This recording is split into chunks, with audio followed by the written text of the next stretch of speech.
Hello guys, welcome back to my mini vlog. So మేమైతే గుడికి వెళ్ళామనేసి part 2 video పెడతాన్నాను కదా. So ఇదే అనమాట. సో లాస్ట్ వరకు స్కిప్ చేయకుండా చూసేయండి మరి. సో మా ఛానల్ని ఫస్ట్ టైం చూసినట్లయితే కనుక so please do like, share and అలాగే సబ్స్క్రైబ్ చేయండి. అండ్ ఇంకా వీడియోలోకి వెళ్ళిపోదాం. సో చూసేయండి. మేమైతే ధవళేశ్వర్ నుంచి రాజమండ్రి జూనియర్ కాలేజ్ దగ్గర అయితే దిగాలన్నమాట. సో మమ్మల్ని రైల్వే స్టేషన్ దగ్గరే దింపేశారు. సో మేమైతే ఇంక అక్కడ నుంచి ఇంకా శివాలయానికి అయితే నడుచుకుంటూ వెళ్తున్నాం అనమాట. సో మేమైతే ఇంకా రాజమండ్రి భూ కైలాసగిరి దగ్గరికి అయితే వచ్చేసాం అనమాట. సో ఇంక రాగానే కాలు కడుక్కొని ఇంకా శివయ్యకి అయితే మా పెద్దమ్మ కొబ్బరి నీళ్ళు అయితే వేసి ఇంకా మేమందరం దండం పెట్టుకుని ఇంకా లోపలికి అయితే వెళ్ళిపోయామన్నమాట. సో భూ కైలాసగిరి అయితే నైట్ టైం అయితే లైటింగ్స్తో చాలా బాగుంటుంది అనమాట. అండ్ అలాగే ఇక్కడ అన్ని దేవుళ్ళు కూడా ఇక్కడ ప్రతిష్ఠించారు, చాలా బాగుంటుంది కూడా చూడడానికి. సో మేమైతే ఇంకా ఫస్ట్ దర్శనం చేసుకోవడానికి అయితే వెళ్తున్నాము. ఇంకా మేమైతే వెళ్ళేసరికి స్వామివారికి అయితే హారతులు అయితే ఇస్తున్నారనమాట. సో ఇంకా మేము ఇంకా డైరెక్ట్గా హారతులు ఇచ్చే ప్లేస్కి అయితే వెళ్ళిపోయాము. అందరితో పాటు అయితే ఇంకా నుంచొని ఇంకా స్వామివారిని అయితే దర్శనం చేసుకున్నాం అనమాట. అండ్ అలాగే ఇక్కడ స్వామివారికి 12 హారతులు అయితే ఇస్తారనమాట ప్రతిరోజు కూడా.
సో చూసారు కదా, స్వామివారి దర్శనం అయితే మాకు చాలా అంటే చాలా బాగా జరిగిందనమాట.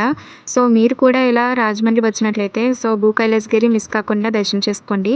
అండ్ మా వీడియో మీకు నచ్చినట్లయితే please do like, share and అలాగే సబ్స్క్రైబ్ చేయండి. Thank you for watching.